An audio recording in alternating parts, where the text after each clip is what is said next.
And coming off the request line, that was Vince McMahon and No Chance in Hell, dedicated to Ring of Honor.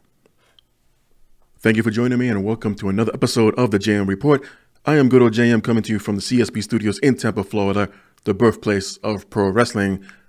And in case you haven't heard, apparently WWE, maybe not Vince McMahon per se or directly, but apparently there are higher-ups in WWE that do not want Ring of Honor to partake any kind of event at Madison Square Garden, which is sacred ground, I should say, for the WWE for many years, dating back when it was still the World Wrestling Federation, when it was the Worldwide Wrestling Federation, pretty much since it broke away from the NWA many years ago. I want to say, I don't remember the exact date, but if memory serves me right, probably in the 1970s at some point. No, I wasn't born at that time, but it's, even to this day, to me personally, it's quite astounding that for all intents and purposes, and pretty much saying, no, they're not allowed to perform there. So it's quite a story. It broke just as, actually around the same time I posted last week's episode. And to be honest, I thought it was like some kind of rib or something that the guys were performing on each other, or one of those, what do you call it? Clickbait type of stories, and I just didn't want to believe it. So sure enough, more and more people picked up on it, and there were other outlets that picked up on it, and it spread like wildfire over the internet last week. So I figured I share my thoughts about this and what a couple of reports have had to say about it. And in short, it's messed up. I mean, as best I can tell, the WWE nor Vince McMahon have any kind of ownership with Madison Square Garden. Yes, they've done business together for many years. And yes, they've performed and held many shows that would sell out, and pay-per-views and televised events and so on and so forth. I get that. So much to a point where it reached this stage in their existence where it wouldn't make sense, or maybe be awkward, to have another pro wrestling company to have any kind of business with MSG and have any kind of show there. I think WCW, they came the closest. They didn't perform in the actual arena, but there was a theater. I'm not sure if it's still there or if it even has the same name, but near the lobby area. Anyone that's ever walked through the main lobby area under the Chase moniker will know what I'm talking about. The theater at Madison Square Garden, I think it holds about 5,000 people. And better yet, if anyone remembers the SummerSlam 98 match where Owen Hart took on Ken Shamrock in a Lions Den match, that might have been the first one, first one, but instead of having it inside the garden itself, they had like a special attraction match for those who watched the live SummerSlam in the theater on a big screen. They pretty much placed this little mini octagon type of thing that they called the Lions Den, and Ken Shamrock and Owen Hart had a pretty entertaining match then. But point being, I believe that's the same area, that's the same venue that WCW once, that I can remember, had an actual event. I don't think it was that successful because they never returned afterwards. So they just stuck to the Nassau Coliseum and the Meadowlands Arena, which I still calling the Meadowlands Arena. I don't care who owns it. It's still the Meadowlands to me, damn it. But anywho, this is it's messed up in more ways than one. I can't imagine how the Ring of Honor hardcore fans feel about this, especially in the New York area. To hear something like this, to come so close to accomplish, to fill up an arena, even if you don't fill it to capacity, which I know a lot of people were taking shots at, like, well, no, Ring of Honor can never sell 10,000, 15, 20,000 or whatever capacity would have been for that night. But I'm sure they could have tried. I'm sure they could have done what Bellator did. I mean, seriously, what was Bellator thinking? I mean, New York just recently allowed MMA fighting to be, I guess, legalized in the city and the state. But when UFC was the first one to make an event there, they took full advantage, and it was close to a sellout from what I remember, but it was so packed you couldn't tell.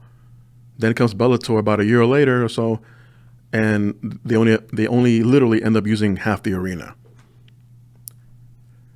The point to that is maybe that's what Ring of Honor was looking for. Not that they don't have the capacity or, you know, or the wit not to fill it up all the way. They could have tried. 10,000. I mean, all in. Cody Rhodes and the Young Bucks. They set a marquee for at least 10,000 people, and they sold out in less than half an hour. And Ring of Honor, as popular as they are, and coincidentally have had business tie-ins with WWE in the past. Yeah, sure, it's not much just to use some of their video footage from their archives in some of their autobiographies or documentaries that they've been doing lately, which is great, by the way. But what's the harm in trying to make money, possibly during next year's WrestleMania weekend when they head back to MetLife Stadium? The same weekend to have a Ring of Honor house show or live event at the Garden that you're not going to even use. The last time they used it on the WrestleMania weekend, WWE that is, was for the Hall of Fame. And was that going to be a conflict in schedule? Who knows? We'll never know now. But it'll be shot in the arm, for lack of a better term, if we end up finding out that WWE ends up booking the night before WrestleMania for the Hall of Fame at Madison Square Garden. It would be kind of a douchey move, but let me just run through this report. And it's a mixed bag of other sources, but most of it came from what I gather, most of it came from What Culture. Try to say that 3 times fast without getting tongue-tied. But yeah, this is it's ridiculous, and I don't know what, again, WWE was thinking. It's not confirmed if this came from Vince McMahon himself, but let's be honest, would it really surprise you if it did? Out of all the things he's too busy with nowadays, he takes a minute to realize, oh, we're being invaded, or so-and-so is taking over one of our territories. How dare they? You know, let's shut that down. Yeah, look who's talking. But anyway, Ring of Honor's proposed 2019 date in New York City's Madison Square Garden has been lost. And speaking to Mike Johnson, this is what What Culture had to say. At a press conference to promote the Best in the World pay-per-view, Ring of Honor's chief operating officer, Joe Kolf, conceded that the proposed event at the legendary arena had been nixed after an alleged intervention from WWE. And Joe will go on to say, "We had a deal with the Garden, and then they told us that they were backing out after communications with WWE. We were not able to get any further dates and any kind of discussion. I'm expecting that our lawyers will be in contact with all parties involved, and the best that we can hope that we can find a resolution." Also chimed in was CEO of ROH, Chris Ripley. And yeah, they're taking this real serious. I mean, any time in general, across the board, anytime you have someone that's pretty much messing with a chance for you to make money, a chance for your employees, your company to make money, and someone else that really has nothing to do with this barges in and says, "No, I don't want you to have these people there because that's the house we built, a house that we haven't used in a few years on several occasions, maybe 2-3 times a year. But other than that, it's still our house." It's like the tenant that doesn't pay rent but still shows up whenever they want. So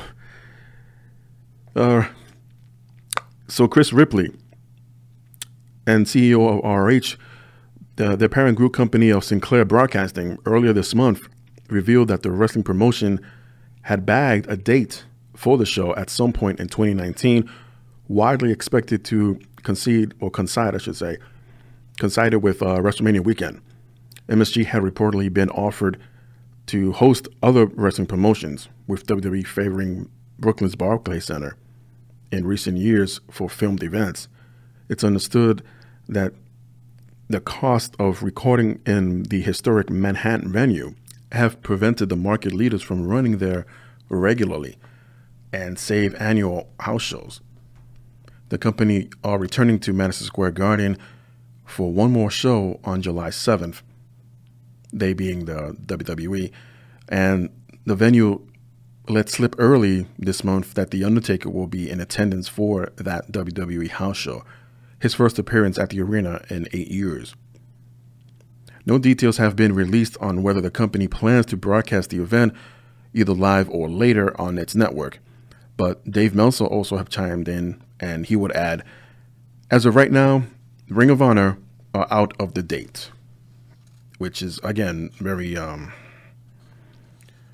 I hope that things work out, but Meltzer will go on to say, WWE official who is not Vince McMahon called up and told at Madison Square Garden to cancel the show, and that's exactly what happened. MSG will go on to cancel whatever dates Ring of Honor might have had at the Garden. Meltzer will go on to say that there may or may not be any legal actions, but ROH is contemplating it at this time. Evidently, the Garden believes that they had the right to do this. And it's interesting to point this out, that Meltzer claims, and there's no evidence to back this up, but giving Meltzer the benefit of the doubt, it was Madison Square Garden that reached out to ROH to fill in a couple of dates because WWE is not doing so. And many speculate because it's too expensive to do live television at Madison Square Garden nowadays, especially with WWE. House shows is not as much because, one, because it's not as expensive. What it has to do with the lighting or any kind of production value. But again, WWE does have their 2 to 3 live events at the Garden a year versus maybe a dozen times back in the day, especially during the, say, Attitude Era and for the next few years out in the early 2000s. But afterwards, it just went downhill and opened up the Barclays Center, and they're all over that with the annual SummerSlams and occasional Monday Night Raws. Meltzer would add that Madison Square Garden was looking. The word was out that they were looking for someone to come in because the WWE was not running enough dates. It's not like they're on bad terms, but it's 3 dates a year. We want more wrestling, so somebody else wants to run a date. They can run a date, they being ROH, and once again, this is coming from Dave Meltzer. So they are out there doing that and doing this, and Ring of Honor goes and books a date. Then WWE calls and they say, well, you can't have that date. I think it makes MSG look really bad, and I agree. The WWE, I don't know. Well, they'll probably come out looking like the biggest douchebags out of this. And Meltzer would finalize with, does someone want to file an antitrust case against them? I don't know. However, it looks bad on so many fronts between MSG and WWE. What is the harm? Okay, Vince McMahon's father's inducted into the MSG Hall of Fame. Okay, bravo, congratulations. Vince McMahon himself, I believe, is part of the MSG Walk of Fame. I'm sure there's some difference there, but they've been celebrated. Their names are on plaques on the wall or on the floor, and it's forever etched in history, at least as far as that arena is concerned. And I guess because I don't have all the details here, or who said what, or who really made the phone call, or who had that decision, and who was the one that made that phone call to ROH. Point being, what is the big deal? We're gone past the territory days. They don't really exist anymore. Yeah, there's an argument to be made because of all these other current independent promotions, but at least they cross imaginary lines and take their business elsewhere, to a different state, to a different town, different countries if they're able to. And that's the whole point of expanding. That's the whole point of getting that worldwide exposure. If not, if you want to stay local, that's fine. That's fine. But there's a good chance that your talent roster may or may not be, well, I know people hate the word rated, but there might be a talent scout in the audience, or might have gotten word that, say, so-and-so is killing it in the Indies and he works for this little town in Memphis somewhere, or in Cincinnati, or in Chicago. And that weekend's live event for them is going to have someone like a Jim Ross, who, what he used to do, matter of fact, when he went out to scout for talent. I mean, if I was ROH, and even if they had no idea something like this was going to happen, knowing and keeping in mind that it's kind of like what the house that WWE built as far as pro wrestling arenas go in the Northeast area, why not invite someone from talent relations, or a representative, or anyone that probably is not going to attend that night's Hall of Fame ceremony, which was expected to be on the same night, by the way, and come on out, or to avoid any kind of scheduling conflicts, have the ROH event earlier in the day, in mid-afternoon, 1, 2, 3 o'clock in the afternoon. I mean, that's possible. I understand that the Garden can have up to 3 shows a day scheduled, and the crew, the arena crew, would have to scramble to change up the appearance from ice skating one time, and then later on set up for the circus, or vice versa. And I remember actually attending one of the Ringling Brothers and Ball and Benny circus one night, and earlier in the day, the Rangers at the time were playing their game, and I saw, what do you call those time elapsing or time dissolving footage when it goes from an ice rink into a 3-ring circus venue, and it's quite astounding. It's awesome to watch. Obviously, I didn't see that in person, but when the video was posted up a few years ago, I'm like, wow, that's a lot of work for those men and women of the crew to do so, and just to put on the show. But I just don't understand the mentality.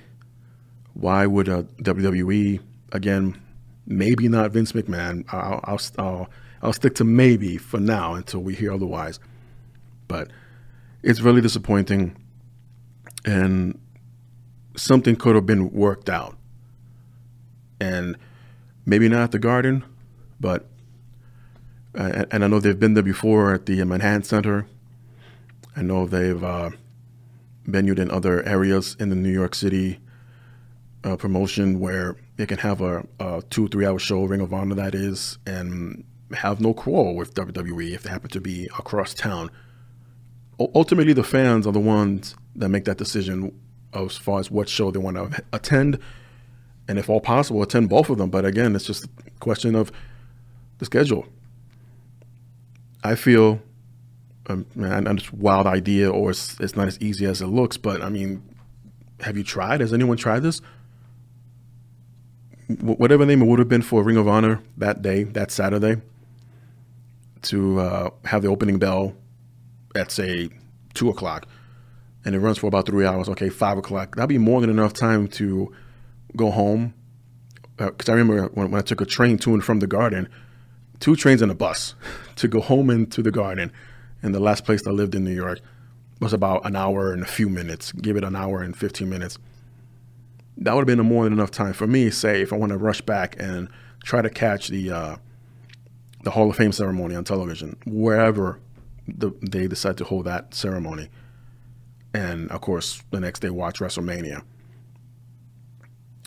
Is it nearly that impossible to have the Ring of Honor show early in the day, well, maybe even earlier than that, 1 o'clock, 2 o'clock, and give them just enough time to clear out the ring and bring out all the chairs, and then have the Hall of Fame that night in the same venue? I mean, they could have double booked. The Garden has double booked before, sometimes even triple booked, plenty of occasions.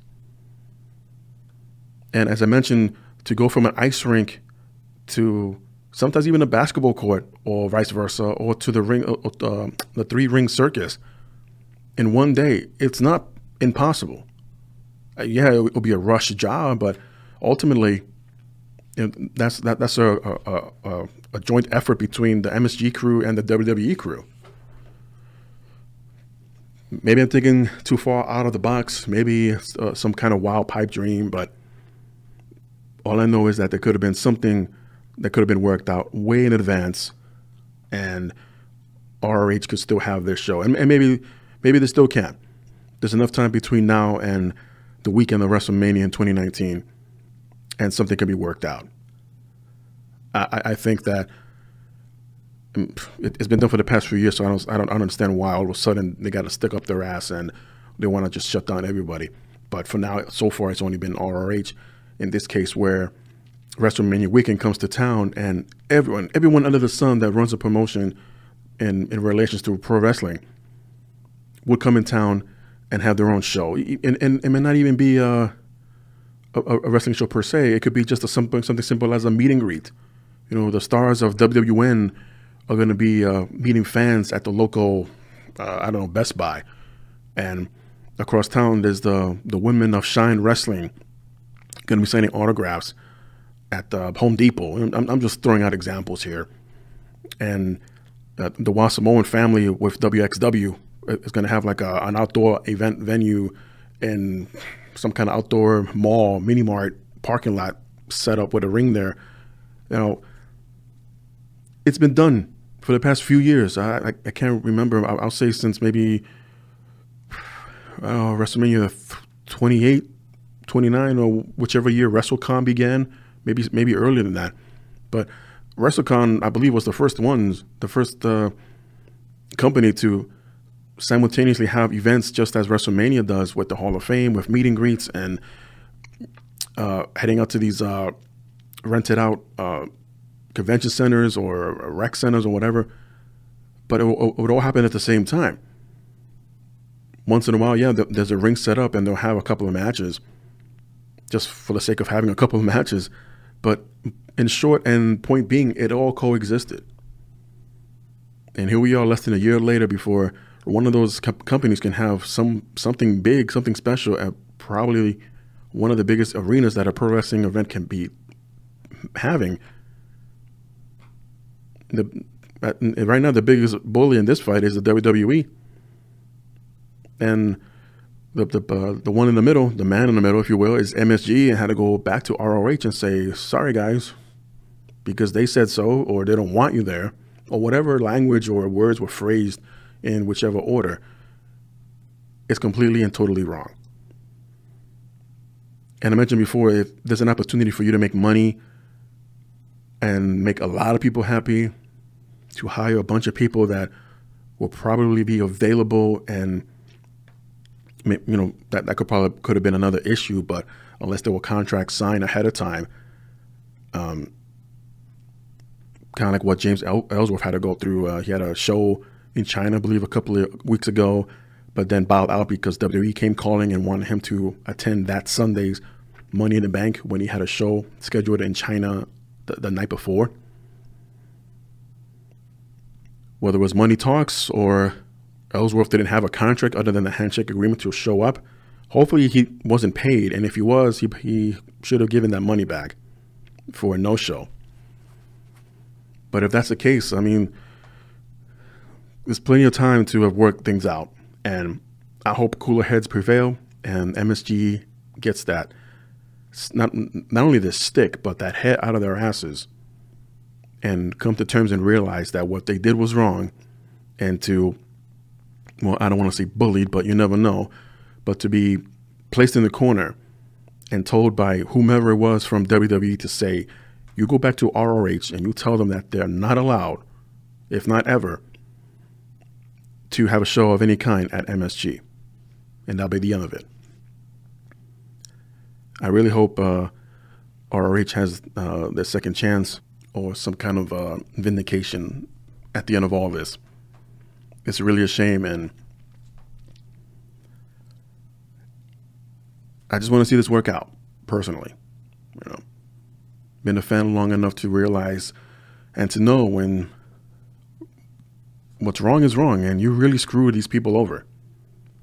Granted, there was no show and no tickets sold yet, but at the end of the day, you're messing with people's money. You're messing with possible incomes. I don't know how much it would have been, a few $1,000s, if not more, but it definitely would have gone in for a bigger show somewhere else. And learning the lesson that, for the sake of argument, ROH was able to have their Madison Square Garden show, but with a lot of people breathing down their necks, and feel that pressure to know that next time, this time of year, maybe not be too close to WWE's WrestleMania events, let alone in an arena that they have too much influence on. And I'm sure there's a loophole somewhere that someone's going to bring up and say, you know, well, WWE has the right to do this and this and that, even though they don't have too many shows as before. But to me, WWE's acting like a bunch of cheap asses when they're going across town or across the river to Brooklyn at the Barclays Center, whether the issue is that it's a little cheaper to hold live TV events there or pay-per-views or what have you. But unless the argument from their point of view, WWE that is, when they have SummerSlam weekend at Barclays 4 nights in a row, NXT TakeOver, SummerSlam, Raw, and SmackDown, if that's still cheaper than what MSG would have charged you for a one-night event televised for a Monday Night Raw, for example, then maybe I'll eat my words. But if you're spending maybe twice the amount as it comes up to, or adds up to be, after, you know, doing the math and all that stuff, 4 nights in a row, not even coming close to what MSG would have charged you, but it's like, say, 2-3 times the amount, then you're just being a bunch of hypocrites. And who the hell are you to say to MSG, a place you rarely go to, you know, it's the cousin's house you ever invited to and never show up because you don't want to, turn around and say to your aunt or uncle, well, I don't want that cousin coming over because I don't want them to. Even though I rarely come, I don't want them to come either. That may or may not have been a poor choice of an example, but it's the closest I could come up with on the dime. And WWE, a bunch of acting like a hypocrites, and they really had no business sticking their nose in this at all. I'm sure as more time goes by, we'll hear some more stories about this, more reports, especially if Ring of Honor decides to take the legal actions route. It will definitely be interesting. And if it's anything like what the trial of CM Punk and Dr. Aman had to go through, yeah, I'm definitely will be looking forward for that. Charlotte Flair, according to the Wrestling Observer, underwent surgery on June 19th to repair a ruptured breast implant she suffered several months ago. So this means Charlotte Flair, while out recovering, will miss Extreme Rules, but is hoping to be back in time for SummerSlam. And by the way, there were a couple of photos that were online. I want to say exactly leaked, but they were shared by Charlotte Flair herself on her social media accounts, especially Instagram. And from there, it spread around everywhere else. Referring to the ESPN body issue that came out this week. And I got to say, they were amazing pictures. Of course, Charlotte was the only pictures I've seen. I'm not aware of, well, I can't remember, I should say, the other participants in the body issue. But if you've never seen a body issue before from ESPN magazine, they're very tasteful. And yeah, everyone, men and women, are in a complete nude, but they're done so tastefully, and you still admire how one's human body could look like.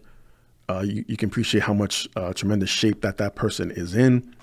And they've done many people of all different shapes and sizes. I believe even Rey Mysterio Jr. partake in, maybe not in this issue, but a previous issue. So did Sexy Star from Lucha Underground. Posed with and without her mask on. But of course, when she was without the mask, her hair still covered her face and hiding her identity. But I think when these photographers, when they're picked up by ESPN to take these pictures, again, done tastefully and in such a way where you won't have you won't have those complainers that will probably report you if you do such a thing, say on your Facebook page, and then you shut down a day later because someone complained about it. But no, you don't really see anything. I guess that'll be left to your imagination. And I'm sure someone listening to this, like, oh well, you do know that so and so's photos were leaked from a phone and personal files and this. Yes, I'm well aware of that, and that's number one, really messed up. And number two, an invasion of privacy like that, just to get a better look to see how so-and-so will look naked in the buff front, back view, or whatever is shown. Yeah, a bunch of perverts. I mean, some of them got to get their rocks off somehow. And no, that's not a euphemism, but it is what it is. It's the age we live in, and technology can work with you or against you. And in this case, having several former or current WWE wrestling superstars from the women's division having their stuff leaked like that. Honestly, I don't know how I would feel, say if it was my wife or girlfriend or something like that happens, and I'm not even trying to say or start a campaign here, stop doing that. No, it's your phone, it's your privacy, it's your business. However, I would say be a little bit more responsive, and if you know the purpose to take those pictures is maybe for yourself, kind of like a before and after picture, if you're on a diet or started working out, I get that. Or if it's just to send something to your boo while he's working or she's working, and they take a break, and sometimes they don't have to ask one, you just send one anyway, and they sneak away to an empty office, and they see their significant other in the buff, like, wow, that's how much this person really loves you. Yeah, the person who sent it might want to delete it as soon as possible, or the person that is receiving them, you get the idea, and maybe delete it as well, or do the smart thing and put it somewhere where no one's going to see it. That's going to end up requiring a password, or a digit number code or whatever. I'm sure there's someone probably thinking, oh, JM, that sounds like you'd be speaking from experience. Huh? Maybe, maybe not, but common sense always prevails. Speaking of, good segue here. Speaking of former WWE superstars that have, well, let's just say shared more than enough of our fair share of nakedness, but Ashley Massaro has shared a special sneak peek of her new pictorial via Instagram, as Massaro's new 94.3 The Shark radio show will debut tomorrow, matter of fact, June 30th. And the show will be a broadcast live to New York listeners, but wrestling fans worldwide may listen via station's website and the app. So head over to the Shark Radio Show if you want to listen into Ashley Massaro's radio podcast. Ashley, of course, is a former WWE superstar, former, I believe, what was it, a Diva contest, Playboy, Playmate. I think only once. I met her several times. She's a very sweet person, always willing and able to work for anyone as far as any bookings, and she's always full of high spirits. Me personally, I think I'll take a listen to her show tomorrow. Wasn't mentioned the time, but once again, head over to the Shark Radio station. I'm sorry, did I get that right? The Shark Radio Show online and its app, and you can listen in. Wade Keller recently had an interview with former WWE creative member Kevin Elk. Hopefully, if I pronounced that right. Elk, E-C-K. Well, it's not Eek for sure, but anyway.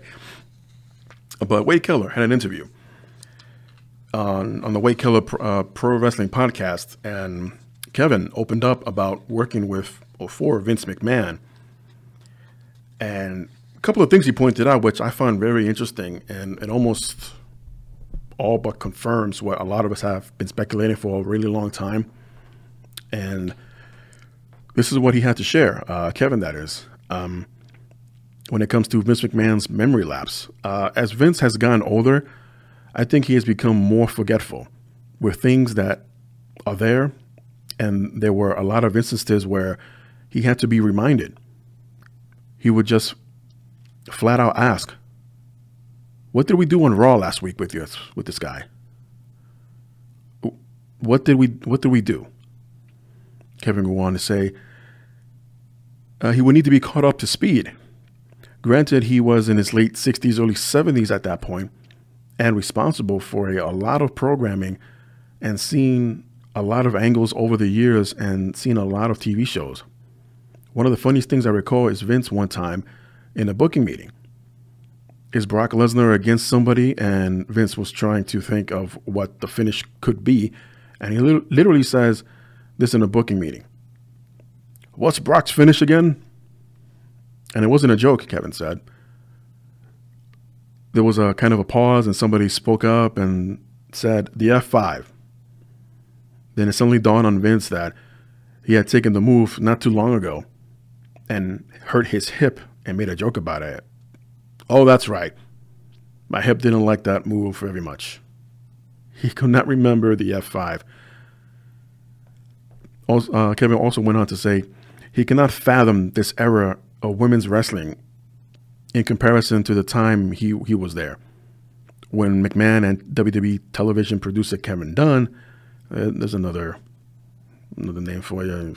Anyway, when McMahon and Dunn were dead set against that being the women's division, Kevin Elk continued to describe women that McMahon apparently found unattractive. This is what I found interesting, and let's see if many of you agree. The women that I heard that Vince McMahon found unattractive would blow your mind, like Caitlyn. Caitlyn was unattractive to Vince McMahon. I don't know about you, but Caitlyn is an amazing looking woman, especially in the whole fitness role that she does. I'm not sure if she's a personal trainer, but I know she stays in great shape. She has a lot of friends in the fitness business, I guess, and always posting these Instagram photos of herself and her family, and she looks amazing. Granted, I don't know exactly when she got that long sleeve tattoo on her arm, but she has a tattoo now. But to find her unattractive, I just don't understand. I know everybody's different that way, but anyway. Kevin wanted to say this would just blow my mind, and I just couldn't believe some of the things I used to hear. I'll tell you what, he grew to love AJ Lee. That whole storyline that she did with CM Punk and Daniel Bryan, he grew to love her just as a character Vince did towards AJ Lee. Kevin goes on to say, I think that's why AJ got to be pushed the way she did, because obviously she didn't fit the cookie cutter as a diva. Nothing against them, but the Bella Twins, Kelly, that was the mold of WWE women. And of course, this is Kevin's opinion of how a woman wrestler or a woman diva should look like, that being of a Bella Twin or a Kelly. And I get that. I understand that. Matter of fact, I remember meeting all three women at the same time at a New York Comic-Con, what was it, 2012? Great bunch of ladies, and the majority of them, actually all of them, they all went to move on with great success. But I don't understand, supposedly, assumingly, that Vince thought, or at least Kevin as well, thought that AJ couldn't fit the diva mold, as he put it. Well, she was more of a worker and a better worker than the Bellas and Kelly ever were. That's just my opinion there. So just to point out the differences of opinion, they're not always good or bad, but they'll definitely contrast with the other. But I don't know if it's a sign of things to come for Vince McMahon to be once in a while reminded what happened a week before on Raw, and what do we do with so and so? That definitely speaks volumes, and I just hope, for the sake of the shows being somewhat entertaining, it's not a sign of things to come, that Vince cannot remember what happened a week ago. And granted, a lot of us don't, because that's how bad the shows can be. And unless there's a weekly show of highlights or recapping what happened, or just read the results online, and you never know what took place, because there was nothing about the show that stood out, let alone to remind you what happened with, say, Roman Reigns or Samoa Joe and this and that. It's just it's definitely just not how the old days used to be, where a lot of moments stuck in your mind, no matter how big or small they were, but they'll still be talked about years after the fact. And I honestly haven't met anyone that can do that today from the past few years of Raw and SmackDown, that points out a significant moment that was so exciting and so into it, if you will, that it could still be talked about today. I don't have a moment like that. I can't even think of a moment like that right now. Maybe when the rings broke, with Big Show ironically involved in all three of them, I believe. But that's about it. Just, I don't know, maybe I'm faded with memory myself, and in my age, well, it's common. Where was I again? Yeah, I see, right? A good example. Moving on. Reports that NXT superstar Oni Lorcan has suffered a broken audible bone that will require surgery. Orkin suffered the injury at NXT TakeOver Chicago, where he teamed up with Danny Burch against the Undisputed Era, and Lorcan will undergo surgery as soon as possible, but there's no word yet on how long he will be out of action for. It turns out that Lorcan wasn't the only one that was injured during NXT TakeOver, and these reports would come out a few days after the fact. Granted, there's no obligation for WWE, for example, to speed out these reports and these stories and put them online and say, hey, so-and-so was injured at this event, so let's wait a couple of days or maybe a few weeks and then say something. But I think it would be too obvious if a certain superstar wasn't on television or hasn't been heard of in quite some time. If they weren't written off TV, then they must be injured. So Oni Lorcan was one of the injuries. Turns out that the other was Lars Sullivan. I apologize, I'm very bad with pronouncing names, but Lars Sullivan was also another superstar during NXT TakeOver Chicago that was injured as well. This was a little different, where Sullivan actually had a broken jaw during his match with Aleister Black for the NXT title, and on their Twitter page, WWE posted an X-ray of Sullivan's jaw, and it's on this lower left-hand side, just off to the side where the chin meets the rest of the jaw, your mandible bone there. Yeah, it's not a crack or anything like that. It's a full clean break. I mean, there's a gap between the chin and the jaw on Sullivan's X-ray, and he may not have shown it too much during the match. At some point, whenever it happened, that was never pointed out, or even after the match was over.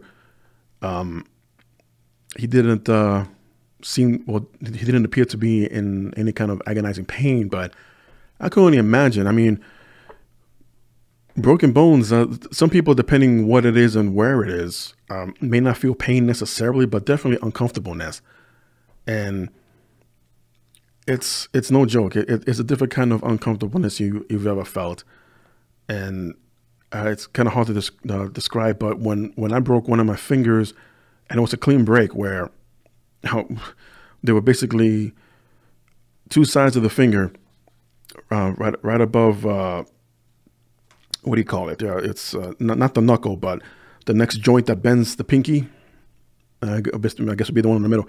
But the gap between the knuckle and the next joint was split open, and trying to move it Didn't cause pain necessarily, but it was so discomfort. I reacted as if it was painful, which is strange and again very difficult to explain.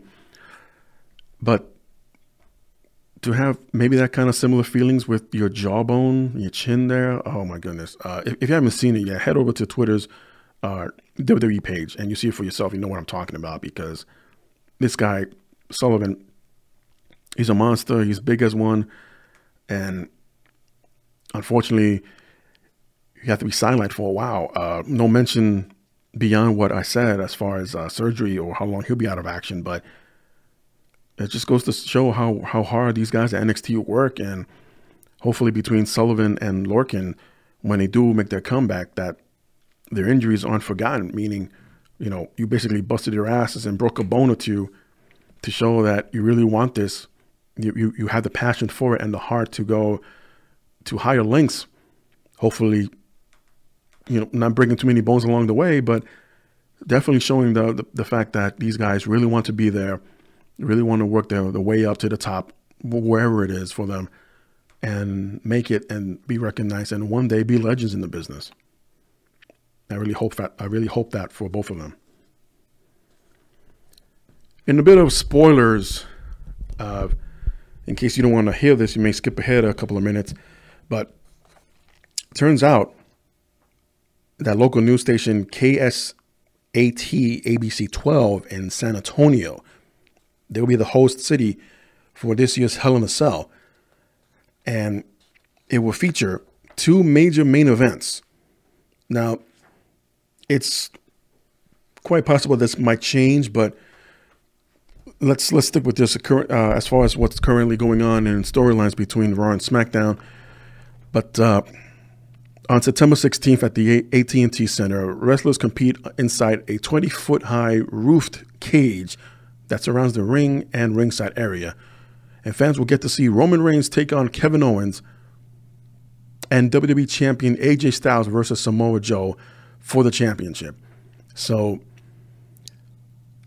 I guess after Rusev, Samoa Joe steps up somehow, which honestly, I, including myself, many thought that Samoa Joe was going to be the next in line. But I guess obviously plans change, whether or not that had anything to do with Big Cass or the return of Kane this week. It's interesting that they're going to hold off just a little bit longer for Samoa Joe, and I believe between now and SummerSlam, the Rusev angle with AJ Styles would conclude. Probably at SummerSlam, matter of fact, I meant to say. And the next opponent for AJ Styles for the title would be, it makes sense, Samoa Joe. Now, over on the Raw side, assuming they stick to plan, because they seem to be having some kind of I guess buddy relationship, so to speak, between Braun Strowman and Kevin Owens, as Owens badly wants to be Strowman's friend. I guess that's his way of not getting beat up every week by the big man. But how this incorporates Roman Reigns is interesting, because this may or may not be a clue to the outcome of that multi-man match at Extreme Rules to see who will face Brock Lesnar for the Universal title. If this is the case, then probably all eyes on Bobby Lashley, which is interesting because there was a time, and I might have mentioned it here a long time ago, that Vince doesn't see that, or didn't want to see that kind of match between Lashley and Lesnar. Well, the fans don't want to see that. How do you know what the hell that we want if you constantly ignore us for what's going on now? And it's obviously when they make these chants and cheers for certain individuals, or let you know that something's boring, or let you know that this guy sucks. Yeah, otherwise, no. There's no leg there to stand on for Vince or anyone else that makes that such a claim that that's something that we the fans don't want to see. So yeah, like one of the old boys used to say, "Know your role and shut your mouth." But again, take them as spoilers. Between now and then, there's gonna be lots of changes. At least I can understand the possibility of this particular title match between Styles and Samoa Joe, but time will tell. And then a bit of a surprising move here. I also mentioned this a few weeks ago about Eli Drake from Impact, who his contract previously was believed to have expired back on May 31st. But the two sides were continuing to discuss terms for a new deal.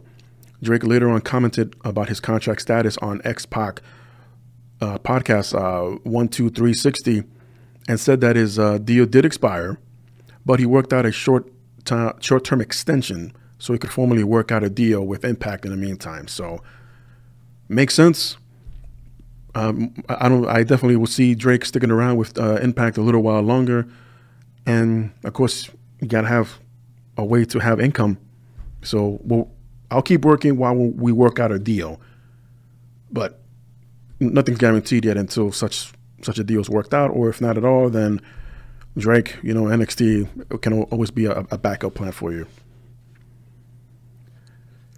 Becky Lynch and Shinsuke Nakamura, they were a guest at Ace's Comic-Con in Seattle last weekend, and they spoke about many things, as many fans would walk up to a microphone and just ask questions, what if this and what if that kind of things. But one particular conversation stood out to me and to many others, and I even tweeted out Becky Lynch to say, I hope this comes true, that the idea to pitch a WWE Women's Tag Team Championship, according to Becky, she actually pitched this idea not too long ago for a Raw and SmackDown Tag Team titles in the women's division, and even NXT if all possible. Becky admits that there aren't enough talent to pull this off, number-wise. She would say, I don't think we have enough to have one set of titles on each brand. So I think it would be cool if they were traveling, not just between Raw and SmackDown, but NXT as well. So it comes something similar to the old Universal title, where the champion can jump brands back and forth and defend their titles. And I would assume, this is what I would have thrown in, have the champion bounce around from brand to brand, but if the decision would come that the champion drops the title, that person, that former champion, will now be part of that brand where the title was dropped, if that makes sense. Becky will go on to say that you would have a huge range of women that could go against and have so many possibilities. I think that it would be great to get the people excited to watch any brands, because you wouldn't know when people would be showing up, and because they'll all be traveling. I've been pitching this for a year or two now. So Becky's been at this for a while. Didn't say anything as far as, they told her no flat out, or it's not going to work, Becky, or anything like that. So maybe it's still under consideration, and I'm sure there's several, but the only reason I think why it's not being pulled off now is because, like she said, the women's rosters on all brands are a little bit too short. Sure, you have the Billie Kay and oh my goodness, I always forget the second member's name of Iconics. Peyton Royce. I don't know why that always happens. I mean, they're both entertaining, and they as funny as hell, and they're great in the ring. I just don't understand why I always forget their names, one or the other. If it's not Peyton, then it's Billy's name, then I'm forgetting, or vice versa. I just don't understand that. But anywho, and of course you still have Sonya Deville and Mandy Rose. I guess the Riot Squad, I should say, could stick around or still remain intact if and when a decision is made for the women's tag team division. But there are possibilities out there. If cooler heads prevail, maybe Natalya can join Ronda if Ronda never wins the Raw or SmackDown title. If Kairi Sane never gets called up, she can team up with Asuka. Or, like you said, there are a lot of possibilities here. I'm sure a lot of us are already thinking about fantasy tag teams in the women's division and who can go for the titles. Maybe there'll be a tournament on a network special, but definitely exciting and a great idea to sort of to change things up a little bit, as they say, or shake things up, as the old man would say. This one, this is one of those head scratchers. This is one of those, how does something like this happen? But as it was explained eventually, the routine itself is normal and expected. But as far as this particular story, you know what? I'll just get into it so you'll understand what I'm talking about. But as mentioned on SmackDown Live this week, Shinsuke Nakamura was unable to attend due to injury. Now, they being the announcers didn't imply exactly what happened or when and where, other than it was at a live event. But it wasn't an injury that occurred in the ring for Nakamura. Instead, a canine unit dog bit Nakamura in the leg. So this needs some explaining. So here we go. The Bakersfield Police Department issued the following statement on Monday night, June 25th, 2018, as officers of the Bakersfield Police Department Explosive Ordnance Disposal, or the EOD team, were conducting a protective sweep of the Rabobank Arena in preparation for the WWE Live SummerSlam Heatwave Tour. During the sweep, the EOD team, which consists of explosive detection trained canine team and bomb technicians, entered that arena where an employee of the World Wrestling Entertainment was present. The canine entered the room to sweep for the presence of any explosive material. As the sweep took place, the WWE employee, in this case Shinsuke Nakamura, was accidentally bit by the canine. The employee sustained an injury to his lower left leg. Medical aid was immediately summoned to the scene, and the employee was transported to a local hospital for medical treatment. You see, even local officials and law enforcement still call it a hospital, Vince. But anyway, okay, up to that point, accidents, maybe, I don't know if it was something Shinsuke was wearing, or, you know, Shinsuke might have still returned from a recent surfing venue on a local beach. Who knows? But my understanding, and I do know, or I used to know, I should say, some people that worked in the canine units in the New York Police Department, and for something like this to happen, something had to trigger the canine, the dog. They weren't specifying exactly what breed, but my assumption would be a German Shepherd. But something in particular would have to have triggered the dog to react that way.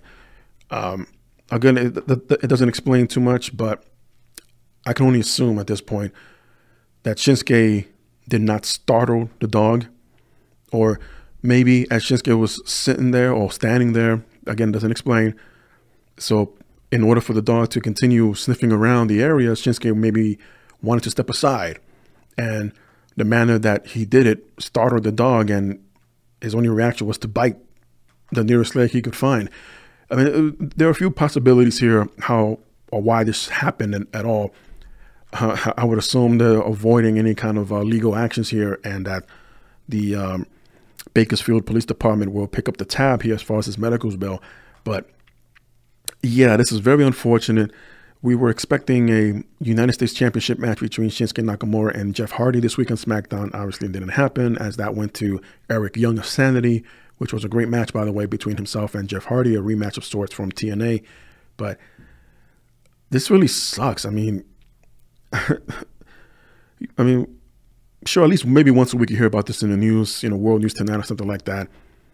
Canine Unit had the dog bite down a suspect or a perpetrator that was trying to run away. It was not cooperative. And those dogs, I mean, they're trained pretty much, or sometimes their canine instincts kick in, and they rarely let go on command. It usually takes them several times for their trainer or their owner to let them go and to tell them, hey, let them go. Hopefully it wasn't that kind of encounter where it was just a simple bite and that the canine didn't drag Shinsuke around the room or anything like that. But Shinsuke was seen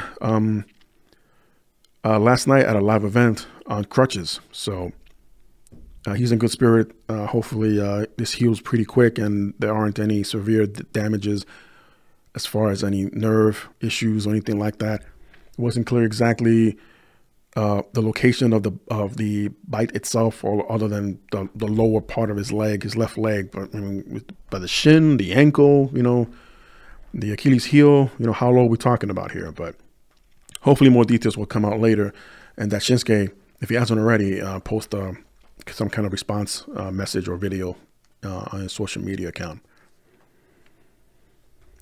WWE aired a new commercial confirming that Rey Mysterio Jr. will appear on the upcoming WWE 2K19 video game as a pre-order character. And according to 2K, there will be another character to be announced later on. Now, I usually, personally, this time to get to know JM. I usually purchase these 2K WWE games every year, a pre-order, regardless who of the bonus character or characters are, regardless of getting that 4-day early access to play 4 days earlier or whatever stuff. I mean, to me, it doesn't matter as long as I get the game when I do and I can play it after the 2-3 hours it takes to upload it and install it on, in my case, the PlayStation 4. But the full details aren't available yet as far as what other contents will be available along with the Rey Mysterio's downloadable character. But hopefully it hasn't gone too far downhill as far as, I guess, exclusive items. Like a couple of years ago for 2K17 was the Finn Balor Demon statue that came with the NXT edition of 2K17. And it's still in the box. I never took it out.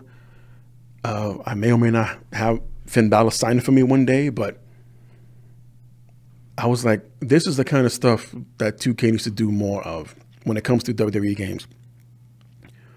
Before that, it was, I think, an NWO version of Hulk Hogan for the 2K15, was it? And then after that, it was for the 2K16, ironically, Stone Cold Steve Austin was on the cover.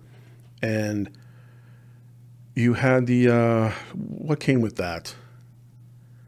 It was an autograph picture with Austin and a bunch of other downloadable content. And I think that was it. I can't remember the top of my head, but it was a big deal to have a item of any kind with Stone Cold Steve Austin's signature on it. And the following year, along with the Finn Balor statue, came I think it was the size of a postcard picture of Shinsuke Nakamura, and you have his autograph on that. So it's, to some pretty valuable, and I know I try to preserve them as best as possible. But I didn't purchase last year's game because I thought their exclusive or bonus content, or in this case, whatever exclusive figures that would come with it, it was just a regular basic looking John Cena Mattel figure that you can get for $10 at our local Walmart. And I thought that was such a downgrade or a step back compared to the Finn Balor statue that was about 7 inches tall compared to this, 5.5, 6 inch figure of Cena that, again, that really doesn't speak volumes in comparison. So I thought that was a bit let down. And at the same time, I felt that the game was too, I guess for lack of a better term, it was too dimmed. They made it look a little bit too darker for some reason. And I don't know, I was just turned off by it.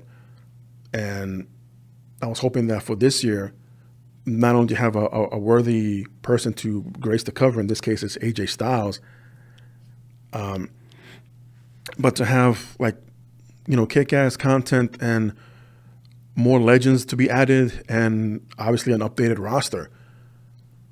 And hopefully from post WrestleMania this year, everyone that's been called up from NXT and some of the returns, including Ronda Rousey, that also is going to be another pre-order. No, I'm sorry, not pre-order, but if you pre-order, you'll get a downloadable code for Ronda Rousey. So she won't be a part of the game itself unless you download her separately or get her pre-ordered. So yeah, basically, and what I'm trying to say, more is better video game content. And when it comes to the exclusive special editions or whatever you want to call it, I mean, right now, the end all, the be all is that Finn Balor statue. So either come up with something similar with another wrestler, then I don't know, you got to step it up there, guys. 2K, that is. Because last year was really a letdown with that little simple figure, basic action figure of Cena. And yeah, that was just me. I know I wasn't the only one, but here we are a year later, and come October 19th, I believe. Yeah, I may change my mind, but again, I'll wait to see who the other surprise bonus character is going to be, and what else is going to be included in that special edition. So time will tell, and I'll may or may not share my opinion on that when it happens. Kevin Owens has been tweeting Shania Twain for weeks ahead of attending her concert, and Owens actually had the opportunity to meet Shania Twain at that very concert. And there's a bunch of video of this all over the place on YouTube, especially. But he did not get his wish, however, for Shania Twain to perform the song "When," the song that he's been requesting to play on Twitter. Shania Twain, however, promised to play the song the next time if Owens managed to beat Braun Strowman. So it's good to know that Shania Twain is a fan and probably had to. I'm sure she had to have been told, but for the sake of argument here, is up to speed of what's happening with WWE currently. And ironically, with Owens involved with a storyline with Braun Strowman that, well, if you beat him, then I'll sing you the song next time. And Kevin Owens even got on stage and announced to himself that, you know, he's a big deal WWE superstar, Kevin Owens. And it was amazing to see in good example that it's possible that they can be a fan of more than one thing or more than one person. That Shania Twain fans had a huge pop for Kevin Owens here at Shania Twain's very own concert. So that was quite enlightening, and to see a little bit of Kevin Owens out of character a little bit, but to know still that heel or face Kevin Owens can be entertaining as hell. And I couldn't imagine how he felt, that whether this was planned ahead of time or it was something on the spot. And Shania Twain looked out to the audience and happened to spot Kevin Owens and walked on stage and had that moment with her. That again speaks volumes. And I hope that's probably one of his highlights of his career or of his life right now. Who knows? But kudos for Kevin Owens to take that journey, passing those imaginary lines, that you can be entertaining elsewhere, even on someone else's venue or in someone else's stage, so to speak. In this case, was Shania Twain. So yeah, it was great to see. The star of Boy Meets World, Danielle Fishel, and the season 2 cast of Glow were all backstage at this week's SmackDown tapings. Not much done with Danielle, as she was backstage and ran into her favorite wrestler, who was Lio Rush, that happened to be making his 205 Live debut that same night later on after SmackDown went off the air. And it was kind of a deja vu kind of thing where before Lio Rush was picked up by NXT, he was performing at a local indie promotion. Was it Guerrilla Federation? I don't think it was Guerrilla Wrestling, but she was in attendance, and they posted for selfies. And I guess Danielle's favorite wrestler, Lio Rush, became good friends. And being in San Diego, I believe it was, in California this week for SmackDown, Danielle came out again and met up with Lio. And sure enough, WWE cameras were present and recorded this exclusive online clip only as they met up backstage. Of course, Lio could have done a little bit more better acting, because he's just standing there as if he was waiting for someone to come off the escalator that had their plane just land. But it was too obvious. But anyway, you see Danielle in the background, and they meet up acting all surprised. And I don't think Danielle's going to take the Freddie Prinze Jr. route, and she's going to having creative control or some kind of writing staff position for WWE, other than it being a fan. And she looks great. I haven't seen too much of Boy Meets World on its initial run, but I know and I'm well aware of her work. And again, she looked great here. As far as the cast of Glow, bit of a mixed bag, but I'm not taking away the fact that WWE had some kind of, I guess, some kind of working relationship, at least for one night only, with the Glow cast, and maybe endorsing something with Netflix. Who knows? Maybe they filmed some kind of segment backstage to be included in season 3 of Glow, which, by the way, season 2 dropped today. And before I came out here, I watched the first 3 episodes. They're still half an hour long, unfortunately, but you could definitely binge watch them all in one night. But my gripe here, there were a couple of new characters.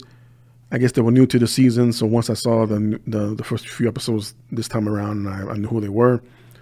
And they all couldn't get them in frame. I started off with Naomi and Lana talking about their dance-off, and they could do it again, and complimenting each other, and all of a sudden they look off to the distance, off camera, off frame, and they see the cast coming in, and they're interacting. What's her name? Brie Allison, I believe, who plays the Russian on Glow, had basically a standoff, or not a standoff, I guess an accent off between herself and Lana to see who had the better Russian accent, even though Lana has been dropped that gimmick a long time ago. But promo-wise, I think they could hang. I mean, they've been trained by the best, the Glow cast that is, and definitely give them a run for their money. If you haven't seen that Drop the Mic show between the cast of Glow and the cast of Total Divas, it was all right, but you know, plenty of cringeworthy moments because obviously it was all scripted for them and had to memorize all these rhymes and lyrics, if you will. Later on, we saw Chris Jericho and Layla Ali in the same show, and you know, it was entertaining, but there was just a couple of spots where you can clearly see they had to do a lot of editing for it, and people just seemed lost. But like in the next cut, you see them flawlessly give out their lines. But you know, it is what it was. But again, maybe there will be some kind of working relationship here between WWE and Netflix, which they have in the past, where they had a handful of their biographies, if you will, on video, and Netflix would stream them. And on occasion, not all of them, but on occasion, there were random pay-per-views that would appear on Netflix. And for whatever reason, they just dropped. Never got to find out why that was. But Netflix does no longer carry WWE content. And that's too bad. It is official. Fox Sports will be the new home of WWE SmackDown starting October 1st, 2019. And Raw will remain on the USA Network, kicking off their new season or the new era with USA Network, as the new TV deals are in effect as of October 1st, 2019 for the next 5 years. So according to the Business Wire of the New York Stock Exchange, WWE announced that it has completed landmark agreements with USA Network and Fox Sports effective October 1st, 2019 for the U.S. distribution of WWE's flagship programs of Raw and SmackDown. As part of these 5-year agreements, Monday Night Raw will continue to air on USA Network, and Fox Sports will distribute SmackDown Live each Friday on Fox Broadcast Network. These agreements increase the average annual value of WWE's U.S. distribution to 3.6 times that of the prior deal with NBC Universal. I would assume that's a guesstimation on the Business Wire's part because, or again, unless that's something to do with the how many homes USA Network can reach versus Fox Sports or vice versa. I know certain cable companies don't carry everything unless it's part of of a package, if you will, like HBO and Showtime, like that, and you gotta pick up Fox Sports and or USA Network. So it's kind of a shame if that's still a thing, because basic cable, at least the times I purchased them, always had USA Network and have Fox Sports, even Fox Sports 1 and 2. But times are changing, and I'm pretty sure cable companies are reestablishing those ideas that if you want a sports package that happens to have, in this case, Fox Sports and or USA Network that doesn't carry too much sports on a regular basis, but when they do, it is a big deal. But if it's not that case, then I don't know how Business Wire would jump to that conclusion that it would have a 3.6 times its prior deal than NBC Universal. I mean, yeah, cost-wise, as far as the TV program deal to carry the shows, maybe SmackDown wasn't getting that $1 billion before, but just an odd number, the 3.6. Oh, well, this is where I'm not a math whiz or teaching college right now at our university, especially in the subject of math. But as of June 26th, this is when it was first announced, matter of fact, this week. For the first time, every Friday night beginning on October 4th, 2019, Fox Broadcast Network will air WWE SmackDown's flagship show as part of the new 5-year deal. The weekly 2-hour, so there's confirmation, SmackDown will remain 2-hour show, will air 52 weeks a year to their fans with a unique combination of edge-of-your-seat action, unpredictability drama, and world-class athleticism. Clearly, these guys haven't watched too many SmackDown episodes.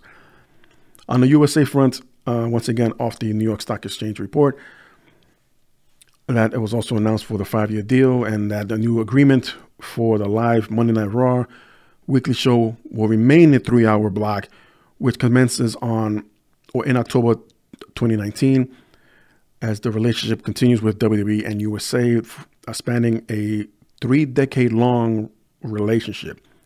Monday Night Raw, the #1 show on USA Network, delivers action, drama, compelling storylines, and unmatched athleticism. Again, people don't want 52 weeks per year. And to point out, I guess there were just rumors or assumptions along with whenever this deal was initially made or even brought up for discussion. But no word if NXT will be broadcast at all. Though it was just a rumor, but it was still too early to tell at this point. But the rumor was that NXT would have been picked up as part of this new TV deal, would have been for USA or Fox.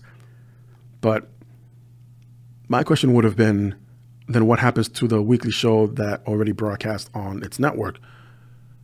Okay, stick with me for a minute here. If the deal were to be including NXT, for example, the new episode to debut on Fox Sports on a Tuesday, and then have the network still keep its regular broadcasting of the NXT episode every Wednesday night at 8 p.m. will be the same episode that just debuted on Fox Sports, because let's face it, not everyone has the WWE network and watches Fox Sports and vice versa. So I don't think going live will be a good idea, but in a more controlled environment of NXT, where they do much better editing, to broadcast on a Tuesday night and then have the replay on Wednesday on the network, maybe something along those lines. But would that still be a wasted opportunity to present new content on Fox Sports, for example? You have that 1 extra hour for WWE programming, and it's easily accessible the next day on the on-demand section of their very own network. So maybe it was just a rumor at this point, because where and how could NXT fit in their schedule as far as either USA or Fox Sports? Again, it's still too early. Maybe it'll be brought up later on. I don't know if it'll be a whole separate deal or it can be squeezed in as part of the current deal. But, you know, I think NXT is still doing very well for itself. It's still going out there worldwide now, getting that exposure. Not to mention, I didn't get a chance at all to catch this week's United Kingdom tournament at all. And I avoided spoilers. I avoided spoilers like the plague this week online. But I do have some time this weekend, so I'll probably binge watch that after I watch season 2 of Glow. And yeah, everything's looking up and up for WWE for their $1 billion deal. Maybe they'll open up 2 XFL leagues. Who knows? But yeah, good times are coming for WWE, that's for sure. And hopefully better on-air content, that is. But from what I just described, not many Fox Sports executive and or USA Network executive watch Raw, SmackDown as much as we do in detail to even come close to that kind of description, but whatever. Former Impact Tag Team Champion Robbie E and former Knockouts Champion Chelsea Green, also known as Laurel Van Ness, attended Thursday's NXT tryout and was shared on NXT's Instagram account. Chelsea was on the season of WWE's Tough Enough that also featured the Velveteen Dream, Mandy Rose, and Sonya Deville. So, in other words, the last season of Tough Enough. That should come back, a matter of fact. But another time in the story. And where was I? Yes, Chelsea Green is currently dating Raw superstar Zack Ryder, for those who didn't know. And also who stopped by at the NXT tryouts was San Francisco 49ers defensive tackle Earl Mitchell. Stopped by the Performance Center to observe some of the tryouts that took place in June. Of course, June is about to be over in a couple of days. And I can't remember how often they have these tryouts, but it's spread out throughout the year.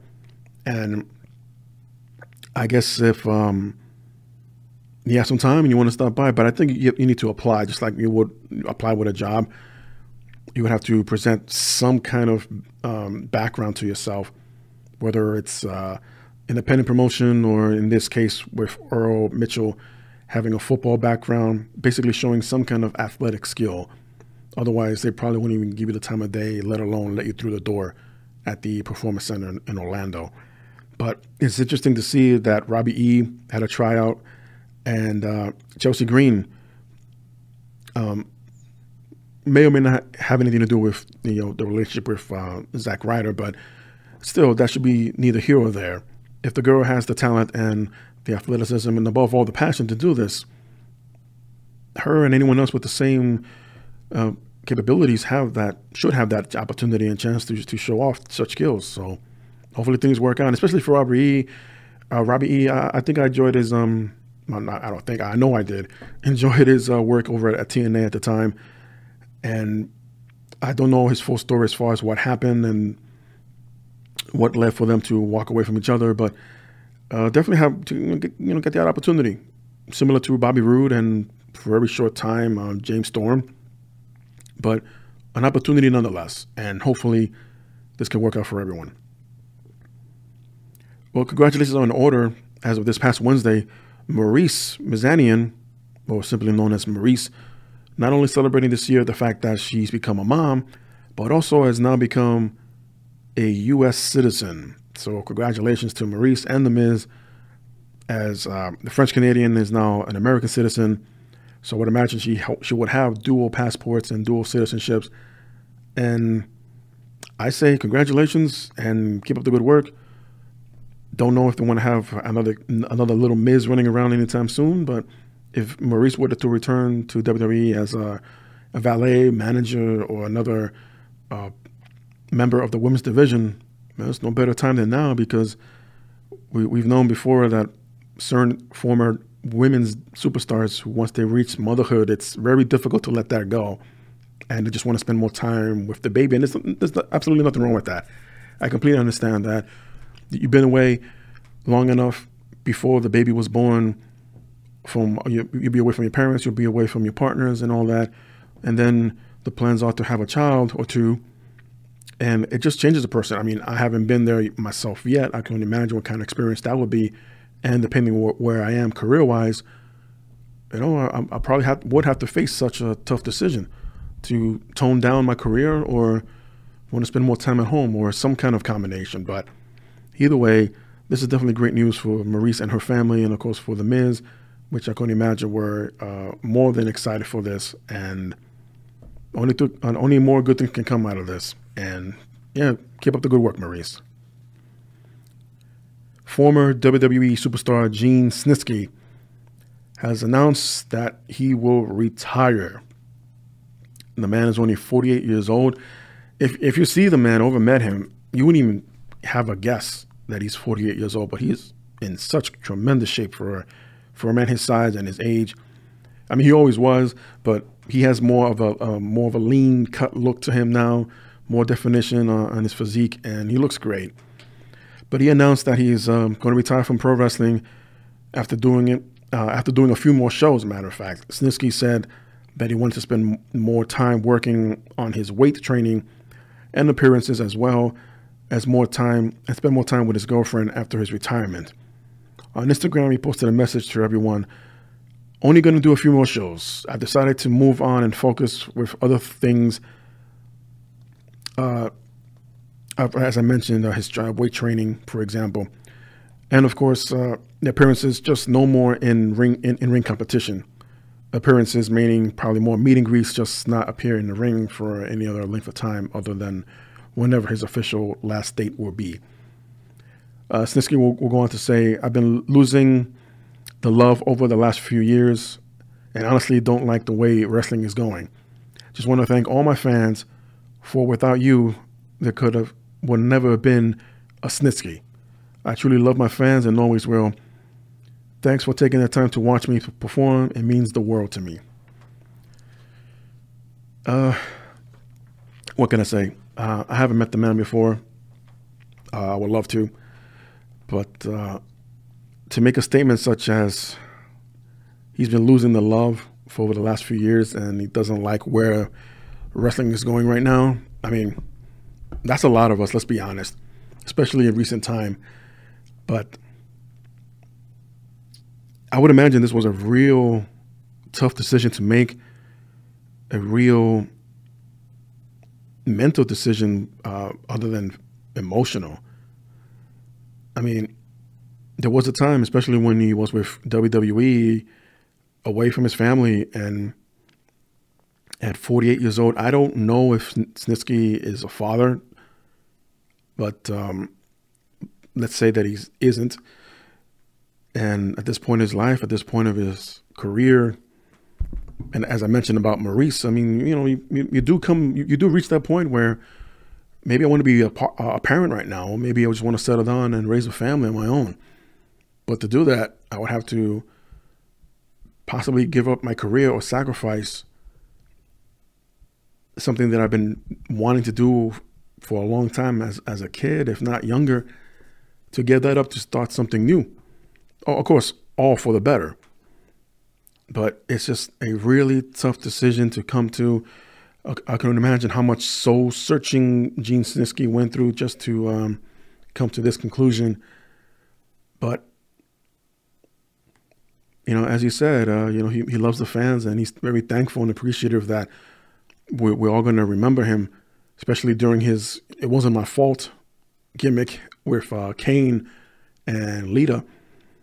But, you know, it's too bad. You know, it really is. But I personally am not going to hold that against him. Again, he's making what can only be a tough decision for the right choices in the long run. Just want to spend time with his family, want to spend time with his girlfriend. Again, under my assumption that he wants to start a family of his own and move on. Of course, whilst maintaining his weight training intact. So it's nothing but good news for the man. So definitely, I hope things work out for Gene Shinsuke, not only before his next few shows go, but also, I guess, life after pro wrestling. And that maybe he'll still be involved in some way, shape, or form, some kind of capacity with the wrestling business. I know he was trained by the Wild Samoans over at Mineola, Florida, by Alpha with WXW. And there's a lot of footage of him, by the way, with WXW on YouTube. He was their former world champion for that promotion, and I believe spent some time with Batista as well when they were training before Batista ended up in OVW. So yeah, there's a lot of history there. And from what I've gathered, you know, Gene Shinsuke is a great guy. Never forgot where he came from as far as his pro wrestling roots.